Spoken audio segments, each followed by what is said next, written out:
하나님의 말씀은 누가복음 19장 11절 말씀부터 봉독하겠습니다.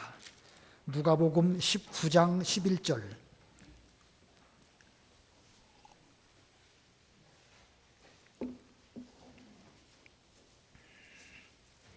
누가복음 19장 11절.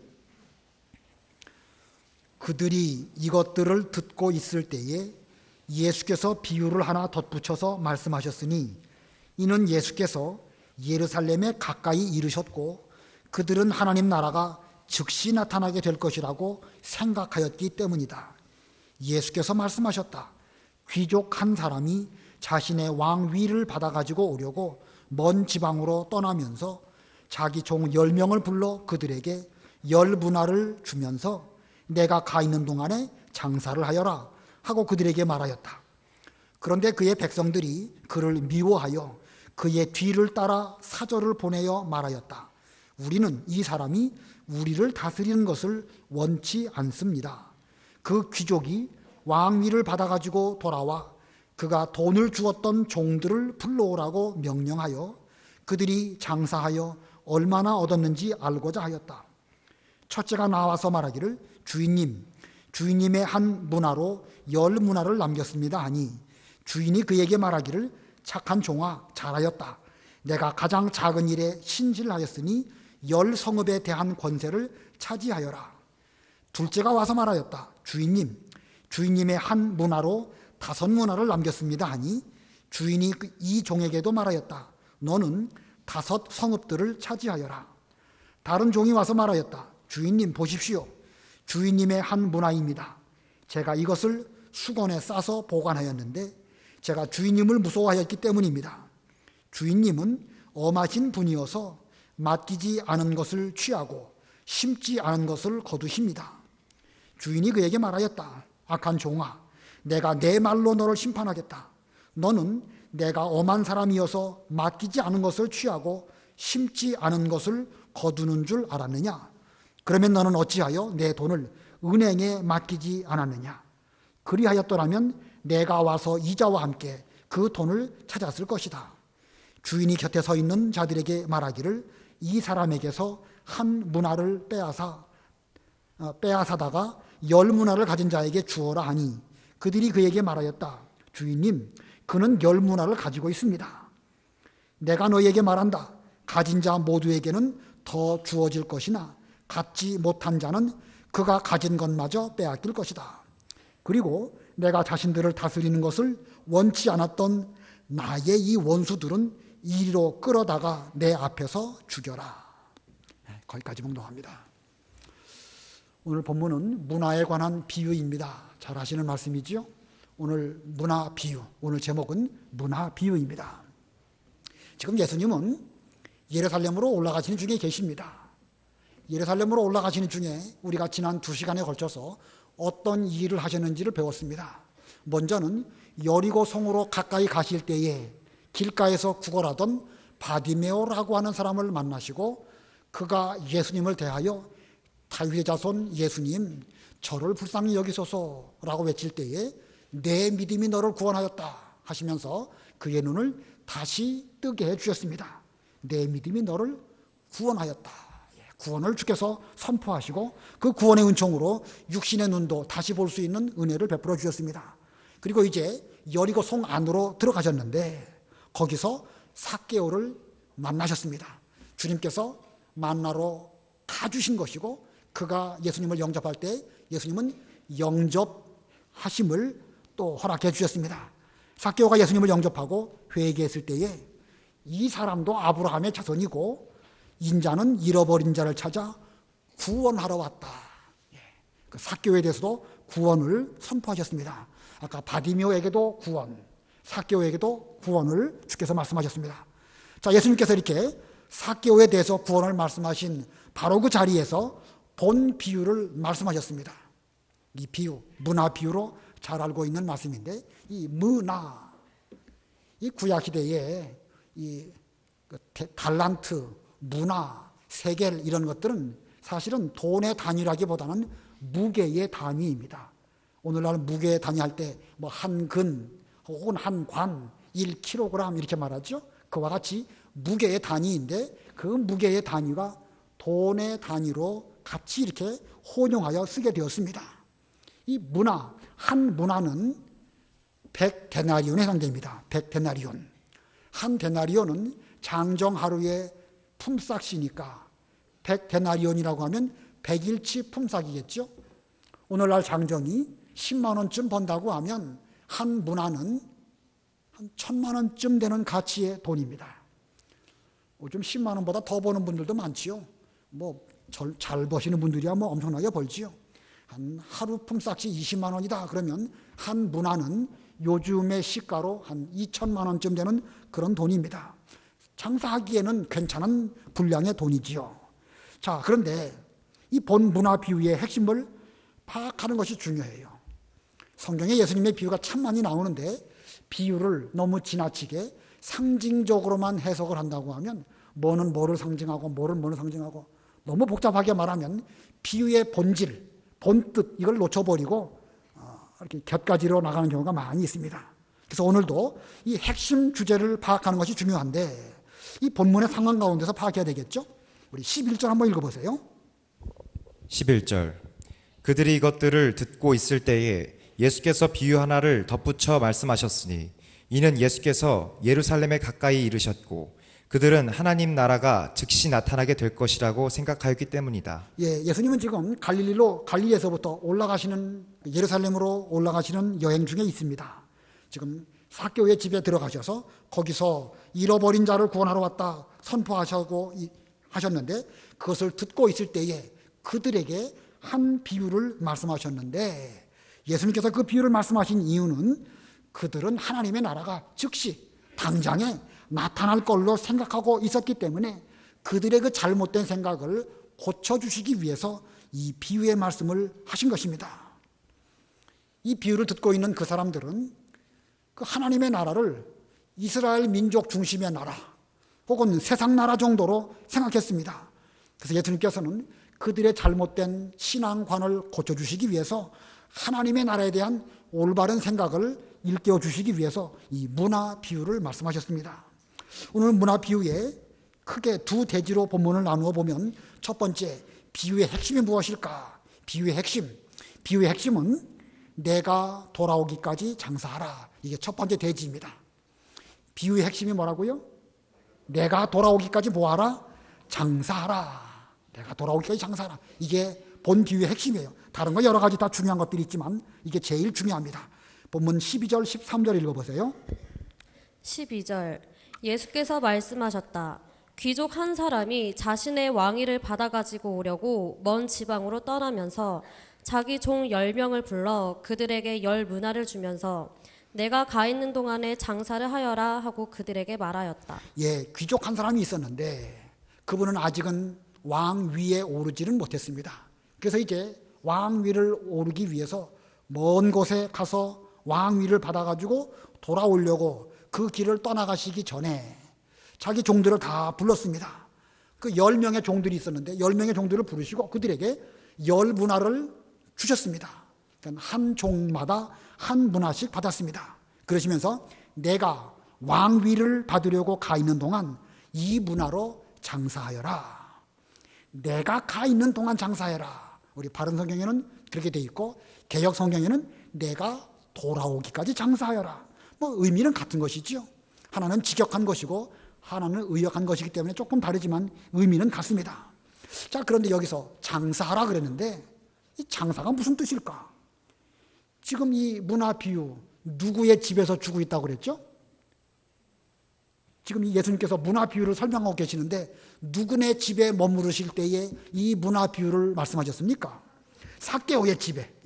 여기 9절, 10절, 11절 쭉 보면 삭개오의 집에서 이 사람도 아브라함의 자손이고 잃어버린 자를 찾기 위해서 잃어버린 자를 찾아서 구원하시려고 오셨다. 이렇게 말씀하시는 가운데에서 그들에게 이 비유를 말씀하셨습니다. 자, 그럼 장사가 무엇일까? 예수님은 잃어버린 자를 찾아서 구원하시려고 오셨는데 이제 그 일을 잘 마치시고 먼 길로 가셔서 왕위를 받아가지고 다시 돌아오시려고 하십니다. 이 잃어버린 자를 찾아서 구원하는 이 일을 주님이 잘하셨는데 이제는 주께서 하시는 그 일을 예수님의 종들이 잘 받아서 그 일을 해야 됩니다. 그것을 문화 장사라고 비유로 말씀하셨습니다. 그러므로 여기서 장사라는 것은 잃어버린 자를 찾아서 뭐 하는 것이 장사겠죠? 잃어버린 자를 찾아서 뭐 하는 거? 구원하는 것입니다. 구원하는 것. 예수님은요, 이 땅에 오실 때에 우리를 구원하시는 그 목적으로 오셨어요. 본래는 우리 모두가 다 하나님의 것이었었는데 잃어버렸어요. 우리 죄 때문에. 그래서 주님께서는 세상에 오셔가지고 잃어버렸던 우리들을 다 찾아서 구원하시려고 오셨는데 예수님은 이 땅에 계시는 동안에 그 일을 잘 마치시고 이제 부활 승천하셨습니다. 이제 그 일을 누가 해야 되는가? 예수님의 종들이 해야 되는 것입니다. 종들이 하는 일, 장사로 비유하셨는데 장사라는 것은 잃어버린 자를 찾아서 구원하는 일, 구원 중에서도 기본적인 구원, 그걸 말하는 것입니다.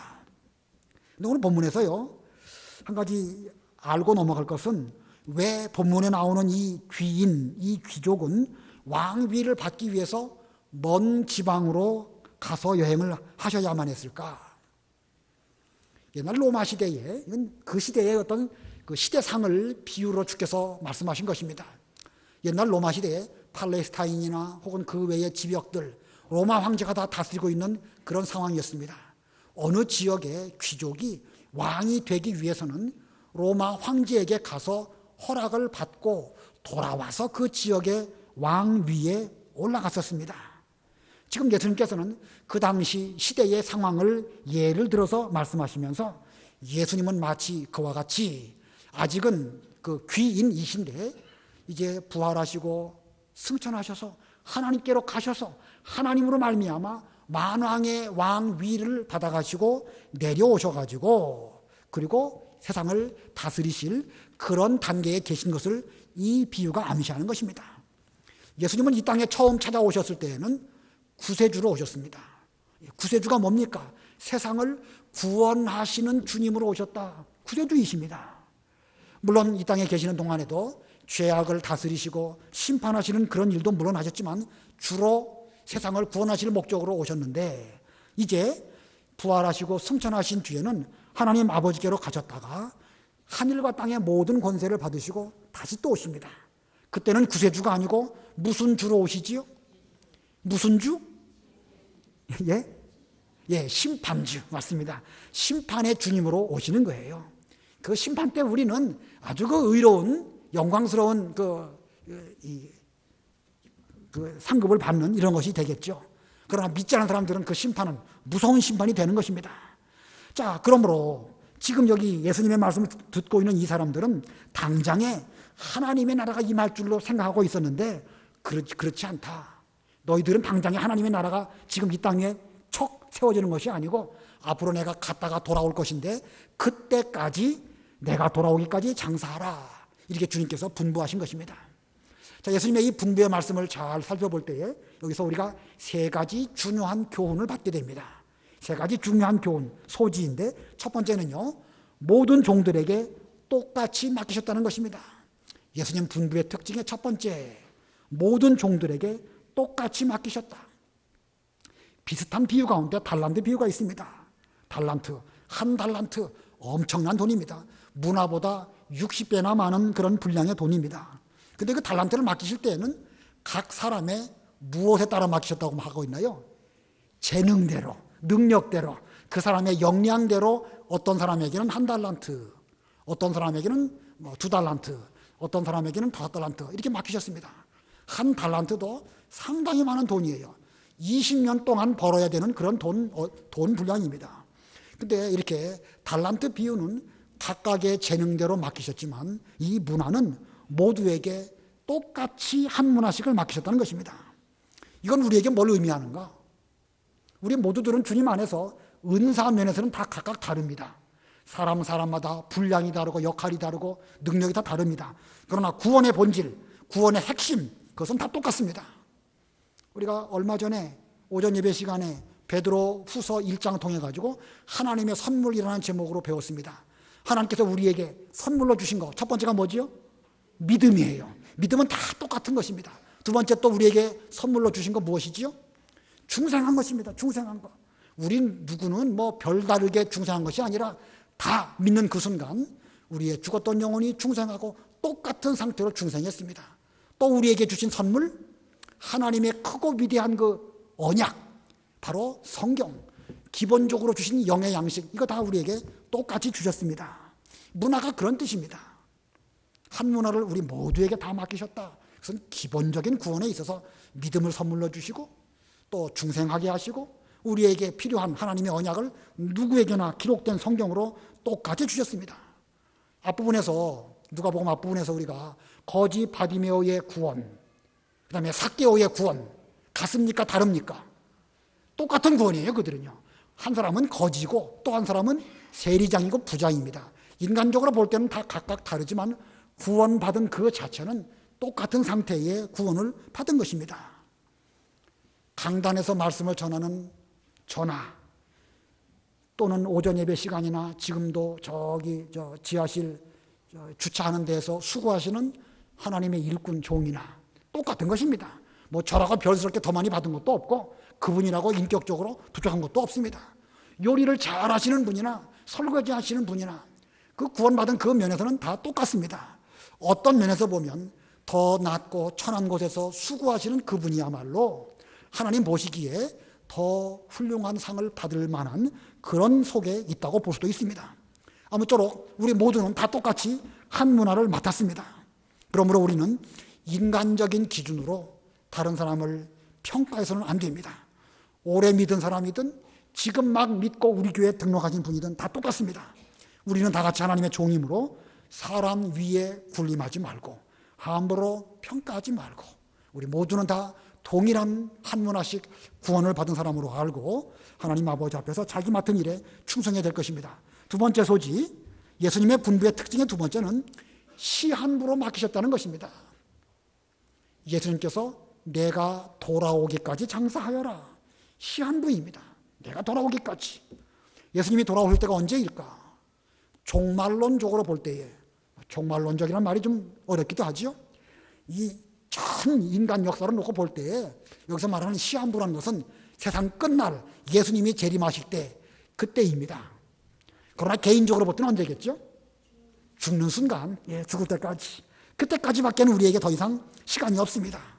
우리에게 주어진 기회 두 번 다시 있지 아니하고 사람들은 뭐 삼시세판 이런 말도 쓰는데 뭐 그런 거 없습니다. 어차피 단판이고 죽으면 끝이 납니다. 그러므로 우리는 단 한 번밖에 없는 세월인 줄을 알고 그 세월을 아끼고 최선을 다해서 이 문화 장사해야 됩니다. 어느 날 갑자기 우리에게 예수님이 돌아오신다든지 혹은 우리의 죽음이 닥칠지 알 수 없습니다. 며칠 전 어떤 분에게 전화 연락을 받았는데 옛날 직장 동료입니다. 저랑 같이 아주 가깝게 지냈던 사람인데 갑자기 죽었다는 거예요. 차라리 죄송합니다. 그 부모님도 돌아가시면 안 되지만 제 생각으로 볼 때에 그 부모님이 돌아가셨든지 그러면 좀 마음이 좀 덜 이상하실 텐데 가까운 친구가 저보다 한 살 아래인데 친구가 죽었다고 하는 말을 들으니까 상당히 마음이 이상하더라고요. 야, 이거 뭐 언제 주님이 돌아오실지 언제 우리가 주님께로 갈지 순서 아무도 모릅니다. 그 일이 오늘 있게 될지 아니면 한 달 뒤에 있게 될지 모르는 것입니다. 우리가 사는 거 시한부인 줄 알고 부지런히 문화장사를 잘하는 우리가 되어야 되겠습니다. 그다음에 세 번째 소지입니다. 예수님의 분부의 특징의 세 번째는요, 더 큰 것을 맡기시려고 하신다는 것입니다. 더 큰 것을 맡기시려고 주께서는 우리에게 내가 돌아올 때까지 장사하여라 이렇게 분부하셨습니다. 천국은 침노를 당하나니 침노하는 자는 빼앗느니라. 이 말씀이 마태복음 11장에 있습니다. 이 말씀은 마치 이스라엘 백성들이 가나안 땅을 차지하게 될 때에 침노에 들어가는 것입니다. 출애굽하고 광야를 지나가고 여호수아를 통해 가지고 이제 가나안 땅 들어가는데 이제 침노에 들어가는 거예요. 부지런히 영적 전쟁을 해가지고 그 땅을 차지하면 많이 차지한 사람에게는 많은 분깃이 돌아가게 되는 것입니다. 마찬가지로 우리가 그 일을 하는데 부지런히 힘써서 이 일을 해야 됩니다. 본문 17절로 19절 읽어보세요. 17절 주인이 그에게 말하기를 착한 종아 잘하였다. 내가 가장 작은 일에 신실하였으니 10성읍에 대한 권세를 차지하여라. 둘째가 와서 말하였다. 주인님, 주인님의 한 문화로 5문화를 남겼습니다 하니 주인이 이 종에게도 말하였다. 너는 5 성읍들을 차지하여라. 예, 지금 이 큰 것을 맡기시려고 장사를 시키셨죠. 10고을 권세, 5고을 권세 주셨습니다. 마치 이스라엘 백성들이 출애굽하고 가나안 땅 들어갈 그 즈음에 처음에 그들은 다 똑같습니다. 다 야곱의 아들들로 다 똑같이 한 사람씩으로 출발을 했는데, 그리고 그들이 다 출애굽하고 광야를 지나가고 만나를 거둘 때에 많이 거둔 자도 남지 아니하고 적게 거둔 자도 모자라지 않는 이런 가운데서 그들은 다 구원을 받았습니다. 그런데 그런 속에서 각 지파마다 영적 실력이 다르지요. 다 다릅니다. 그 중에 가장 큰 기업을 차지한 지파가 어느 지파입니까? 유다 지파. 그 다음은 에브라임. 그 다음은 므낫세. 이런 지파들이 힘써서 수고한 만큼 가나안 땅을 차지하게 되었습니다. 이게 구약시대의 신앙적인 결과고 열매입니다. 신약시대도 마찬가지입니다. 우리 모두는 예수님께서 왕위를 받으시려고 지금 하나님 아버지께로 가셨는데 우리 각자에게 기본적인 구원을 다 주셨습니다. 어떻게 해야 우리의 실력을 잘 기를 수 있을까? 10문화를 남긴 종에게는 10고을 권세를 주실 것이고 5문화를 남긴 종에게는 5고을 권세를 주십니다. 여기 성읍, 고을, 이게 작은 분량이 아니에요. 고을이라고 하면 한 군을 말한 거죠. 한 고을에 군수만 돼도 그게 큰 그 권세인데 10고을쯤 된다고 하면 아마 우리나라의 뭐 충청도지사 이거보다 더 큰 한 도가 몇 개나 되나요? 군이. 아무튼 많습니다. 많지만 10개까지는 안 될 것 같아요. 이런 정도의 권세니까 예수님께서 아주 큰 권세를 우리에게 맡기시기 위해서 문화 장사를 하라고 하신 것입니다. 아무쪼록 우리는 우리에게 주어진 그 기간 동안 힘써서 문화 장사해야 됩니다. 여러분, 장사하는 거 쉬울까요? 어려울까요? 기본적으로 보면 쉬워요. 기본적으로 싸게 사다가 비싸게 팔면 되는 거죠. 또 부지런하고 또 신뢰를 잘하고 거짓말하지 않고 기본적으로 지킬 걸 잘 지키면 아무튼 먹고는 살아요. 그렇죠? 먹고는 삽니다. 근데 장사가 정말 어려워요. 저도 옛날에 장사 고등학교 막 졸업하고 아르바이트 한다고 해봤는데 정말 어렵습니다. 뭐 자세한 얘기 드릴 건 없고 아무튼 기본적으로 장사하면 먹고는 삽니다. 그런데 여기에 5문화를 남긴 종, 10문화를 남긴 종. 왜 어떤 사람은 2배나 더 많이 남길 수 있었을까? 이게 그렇게 쉬운 건 아니에요. 단순히 먹고만 살면 곤란하죠. 남겨야 되니까. 10문화쯤 남겨가지고 10고을 권세를 얻기 위해서는 상당히 그 일에 연구를 많이 하고 또 수고를 많이 해야 됩니다. 이런 면에서 보면은요, 세상에서 무슨 고위 공무원이나 또 좋은 직장 다니시는 분들도 훌륭하지만 기업, 사업을 해가지고 어떤 그 목적을 이루는 것도 대단히 훌륭한 사람이라고 저는 개인적으로 그렇게 생각을 합니다.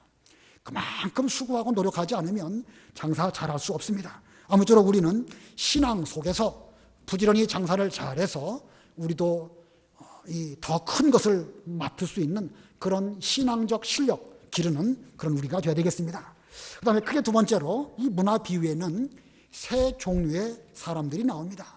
그래서 두 번째 대지가 3 종류의 사람들, 10명의 종들이지만 그 10명의 종들을 10명의 종과 또 다른 면을 포함해서 3 종류로 여기 나오는 사람들을 구별할 수 있습니다. 첫 번째는요, 예수님이 왕됨을 원치 않는 자들입니다. 예수님은 왕위를 받으시려고 귀족으로 먼 여행을 하시려고 가셨는데 예수님 왕 되는 걸 원치 않는 사람도 있었어요. 본문 14절 읽어보세요. 14절. 그런데 그의 백성들이 그를 미워하여 그의 뒤를 따라 사절을 보내어 말하였다. 우리는 이 사람이 우리를 다스리는 것을 원치 않습니다. 예. 아까 이 비유 속에 귀족 한 사람, 왕위를 받으려고 먼 지방으로 여행을 갔습니다. 근데 그분이 사는 동네에 그 백성들 중에는 이 귀인이 왕 되는 것을 원치도 않고 심지어 그 귀족이 왕위 받으러 갔는데 별도의 사절단을 보내가지고 그 황제나 누구나 그 왕위를 주는 그 사람에게 우리는 이 사람 왕 되는 거 싫습니다. 황제께서는 그 사람에게 왕위 주지 마십시오. 이렇게 말했습니다. 자, 이 사람들이 누구겠죠? 이 사람들, 이 귀인, 본문에 나와 있는 그 귀족 한 사람, 그분이 왕 되는 걸 원치 않은 그 사람, 그게 누구겠습니까? 이 당시에 예수님이 왕 되는 걸 원치 않았던 그 당시의 유대인들, 그 당시의 바리새인들, 그 당시에 끝까지 믿지 않은 사람들입니다. 그들은 종이라고 표현하고 있지 않습니다.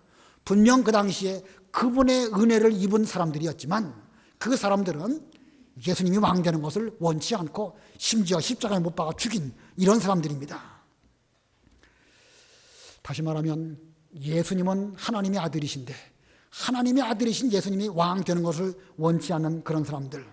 그러나 하나님께서는요, 반드시 예수님께서 왕이 되시도록 작정하셨고 예수님에게 왕위를 주시려고 하신 계획 가운데 있습니다. 그러면 예수님이 왕위를 받아가지고 돌아오실 때에 예수님께서 왕 되는 걸 원치 않는 그 사람들 어떻게 하실까요? 심판하시고 27절 읽어보세요. 27절. 그리고 내가 자신들을 다스린 것을 원치 않았던 나의 이 원수들은 이리로 끌어다가 내 앞에서 죽여라. 무서운 말씀이죠. 나의 이 원수들이라고 그랬습니다. 사실은 본래 혈통적으로 볼 때는 한 그 귀족이 다스리는 지역의 백성들이었습니다. 근데 그들이 예수님 왕 되는 걸 원치 않았기 때문에 예수님은 그들을 두고 원수라고 말씀하셨고 그들을 다 끄집어내서 내 앞에서 죽여라.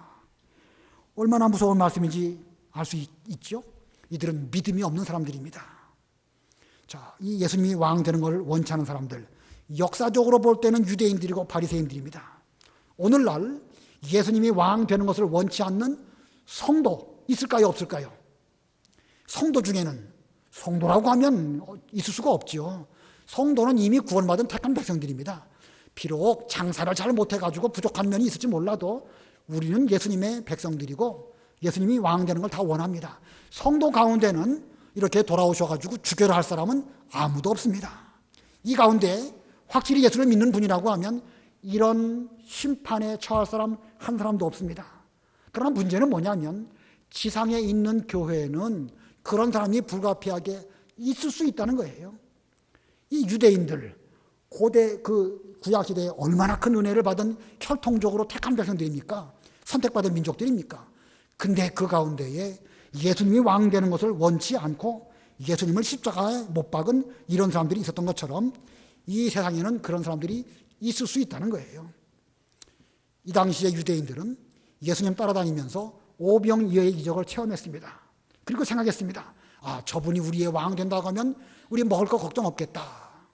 예수님을 따라다니면서 우리의 왕이 되어 주십시오. 그렇게 말했습니다. 그러나 예수님은 이 땅에서 무슨 그 오병이어의 이적이나 행하시려고 오신 분이 아니시죠. 그래서 주님께서는 내 살을 먹고 내 피를 마시는 자마다 구원받을 것이다 말씀하셨는데 그들은 어렵다. 다 돌아가 버렸습니다. 자기들의 기대대로 예수님이 자기들의 왕이 되어주지 않으니까 나중에 가갖고서는 빌라도 앞에 소리를 지르면서 십자가에 못 박으십시오 라고 소리를 질렀습니다. 결국은 그들은 자기들의 기대대로 예수님께서 되시지 않으니까 예수님을 배척했습니다.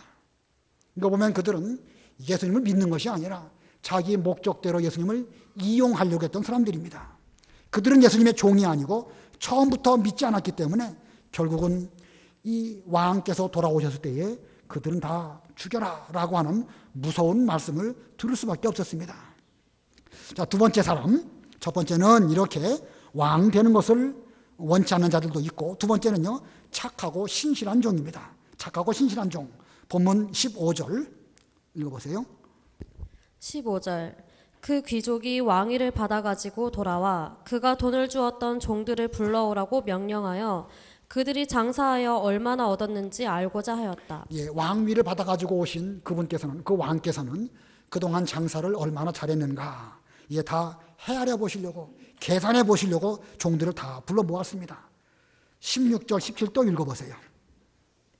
16절.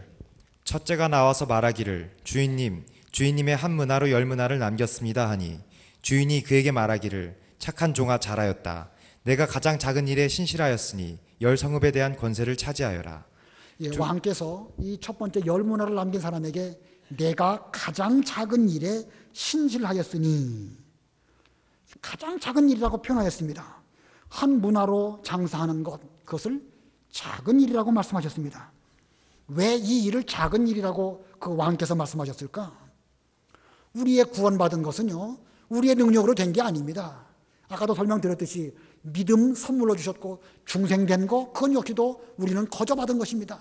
성경과 모든 예언의 말씀들, 우리에게 값없이 주어진 그런 선물들입니다. 기본적인 구원은 우리에게 다 해줬는데 거기에 더해서 우리가 장사한 것은 사실은 작은 일이죠. 뭐 구원에 관한 것은 인간으로 불가능합니다. 불가능한 것은 우리 주님께서 가장 큰 것으로, 가장 소중한 것으로 우리에게 주시고 이제는 그거 가지고 가서 장사해라. 그러므로 주인께서 보실 때에 그 문화 장사는 작은 일입니다. 그러나 착하고 신실한 종은 그 문화 장사하는 그 일 자체가 결코 작은 일이 아니죠. 아까도 장사하는 일이 어렵다고 그랬죠. 정말 어렵습니다. 우리 입장에서 봤을 때는 정말 힘든 일이고 큰 일입니다. 그러므로 이 착한 종은 이 일을 큰 일로 여기고 신실하게 장사를 잘했습니다. 그래서 결국은 열문화를 남기게 된 것입니다. 우리가 교회에서 여러 가지 일하는 모든 일들, 우리는 참으로 그 작은 일 조금 하는 것이지요. 그러나 그것을 작은 걸로 여겨서는 안 됩니다. 예를 들어서 주일학교 학생들을 가르치는 일, 하나님께서 먼저 우리를 구원해 주시고 어린 신명들에게도 믿음을 주셔가지고 저들이 구원받았습니다. 우리는 그들에게 말씀 전하고 기도해 주고 어려운 일 잘 살펴주고 인도해 주고 그거죠. 이게 뭐 작은 일입니까? 큰 일입니까? 사실은 별거 아닌 일이지만 그걸 큰 일로 여기고 학생들을 가르칠 때 일찍 오고 또 기도하고 말씀 묵상하는 가운데에서 어떻게 해야 영적 양식이 될 수 있을까 잘 연구해서 가르치면 그게 큰 일이 되는 것이고, 그런 과정을 통해 가지고 우리의 한 문화가 열 문화가 되고 우리의 한 문화가 다섯 문화로 맺혀지게 되는 것입니다. 내가 한 것은 작은 것밖에 없지만 주님께서 그걸 인정해 주십니다. 내가 열 문화를 남겼구나. 열 꼬울 권세를 너에게 맡긴다. 내가 다섯 문화를 남겼구나. 다섯 꼬울 권세를 너에게 맡긴다. 이렇게 하신 것입니다. 아무쪼록 우리 모두들, 저도 여러분도 지극히 작은 일, 그저 그 일에 충성하면, 이것을 큰 일로 여기고 충성하면 결국은 잘 될 수밖에 없습니다. 망하는 법 없고 굶어 죽지 않습니다. 반드시 장사하면 잘 될 줄을 알고 힘을 다해서 충성하고 신실하시는 그런 우리가 되어야 되겠습니다. 그다음에 세 번째로, 여기 나오는 사람 가운데 세 번째, 악하고 게으르고 미련한 종입니다. 악하고 게으르고 미련한 종, 이게 마지막 종이에요. 이 마지막 받은 종은 자기가 받은 한 문화를 수건에 잘 싸가지고 잘 간직해 두었습니다. 본문 20절 21절 읽어보세요. 20절. 다른 종이 와서 말하였다. 주인님 보십시오. 주인님의 한 문화입니다. 제가 이것을 수건에 싸서 보관하였는데 제가 주인님을 무서워하였기 때문입니다. 주인님은 엄하신 분이어서 맡기지 않은 것을 취하고 심지 않은 것을 거두십니다. 이 종은 분명 게을렀습니다. 게으를 뿐만 아니라 그 주인에 대해서 잘못 생각하고 무서워했습니다. 자, 주인은 엄하신 분이니까 맡기지도 않고 내놔라, 심지도 않고 거둬야 되겠다. 괜히 이런 주인, 그 무서운 주인 앞에서 장사 잘못해서 미천 다 잊어버리면 큰일이니까 그냥 받은 것대로 잘 간직하다가 있는 그대로 돌려드리면 더 이상 아무 말도 말하지 못하시겠지, 이렇게 생각하고 그는 그 한 문화를 잘 간직만 했습니다. 장사, 저는 경험이 없고 조금밖에 경험이 없지만 장사가 안 되는 이유가 무엇일까? 열심히 안 하기 때문에 그렇고 무리하게 하니까 그렇습니다. 무리하게. 함부로 말하기 어려워요. 사업하시는 분들은요, 어찌하든지 투자를 많이 해서 돈을 많이 벌려고 하는 것이 본성이죠. 그러나 무리하면 문제가 될 수밖에 없습니다. 그리고 비정상적으로 꼼수 쓰든지 그러다 보니까 문제가 생기는 것입니다. 자기 분수에 맞게 하면 반드시 잘 되는 것이 세상적인 이치입니다. 근데 이 종은 아무튼 게으르고 미련했습니다. 그리고 또 이거는 악했습니다. 그래서 주님에게로부터 책망받습니다. 22절로 23절 읽어보세요. 22절. 주인이 그에게 말하였다. 악한 종아, 내가 내 말로 너를 심판하겠다. 너는 내가 엄한 사람이어서 맡기지 않은 것을 취하고 심지 않은 것을 거두는 줄 아느냐? 그러면 너는 어찌하여 내 돈을 은행에 맡기지 않았느냐? 그리하였더라면 내가 와서 이자와 함께 그 돈을 찾았을 것이다. 마저 읽어보세요. 24절로 26절까지. 24절. 주인이 곁에 서 있는 자들에게 말하기를, 이 사람에게서 한 문화를 빼앗다가 열문화를 가진 자에게 주어라 하니 그들이 그에게 말하였다. 주인님, 그는 열문화를 가지고 있습니다. 내가 너희에게 말한다. 가진 자 모두에게는 더 주어질 것이나 갖지 못한 자에게는 그가 가진 것마저 빼앗길 것이다. 우리 예수님께서 비유하는 비유 말씀 가운데 은행에 맡겨서 이자를 받는 것이 정상적인 것이라고 말씀하셨습니다. 그렇죠? 분명히. 우리 성경에서는 무슨 경제 원리에 대해서 공산주의가 맞느냐 자본주의가 맞느냐 이런 말씀 없습니다. 그러나 성경 바탕에 보면 자본주의가 맞습니까? 공산주의가 맞습니까? 예? 자본주의가 맞습니다. 부지런히 장사하라고 그랬지 않습니까? 그리고 자본을 투자하면 거기서 이자 받는 것이 맞는 것으로 말씀하고 있습니다. 성경이 무슨 공산주의 이런 말한 것도 아니고 자본주의 이런 말한 건 아니지만 세상의 모든 일들도 이렇게 노력한 것만큼 얻어지게 되어져 있다. 이걸 말씀하시면서 그 가운데서 영적 원리도 말씀하신 것입니다. 우리가 이 땅에서 부지런히 노력하면 영적으로 수고한 것만큼 하나님의 나라가 이 땅에 임할 때에 거기에 따른 상급이 있을 것임을 말씀하였습니다. 그러시면서 한 문화 그냥 그거 그대로 갖고 있는 그 사람의 것 빼앗아 가지고 10문화 있는 사람에게 주어라 이렇게 명령하시니까 그 밑에 있는 종들이 그 사람에게는 이미 10문화가 있는데 그 사람에게 마저 한 문화 또 줘야 될 필요가 있을까요? 라고 하니까 주님께서 말씀하시기를 가진 자에게는 더 주어질 것이나 갖지 못한 자는 그 가진 것마저 빼앗길 것이다. 이 표현에서요, 경제 어떤 학자가 빈익빈 부익부 이 원리를 말을 했습니다. 마태복음의 달란트 비유에도 이 같은 말씀이 나오죠. 성경에 보면 부자는 가진 것이 더 많아지게 되고 가난한 사람은 점점 더 가난하게 되는 거 볼 때에 이 성경 자본주의 원리는 이거는 좋지 못하다. 어떤 경제학자가 그렇게 말했습니다. 유명한 사람이에요. 그러나 성경이 무슨 우리에게 경제 원리를 말하는 건 아닙니다. 여기서 말씀하는 것은 수고하고 노력하는 그 사람에게는 더 많이 주어지는 그런 그 은혜가 있지만 그것마저 노력하지 않은 그 사람에게는 있는 것마저 빼앗길 수밖에 없다. 우리도 노력하면 노력한 것만큼 더 많이 주어지는 것입니다. 아무쪼록 우리 모두에게는 다 한 문화씩 우리에게 다 주어졌습니다. 주어진 그 일을 가지고 우리는 그냥 썩히는 사람 되지 말고 부지런히 수고하시고 봉사하시고 하나님을 잘 섬기기 위해서 교회와 성도를 잘 섬긴다고 하면 하나님께서 우리에게 더 많은 것으로 영적인 것으로 갚아주실 것입니다. 기도하겠습니다.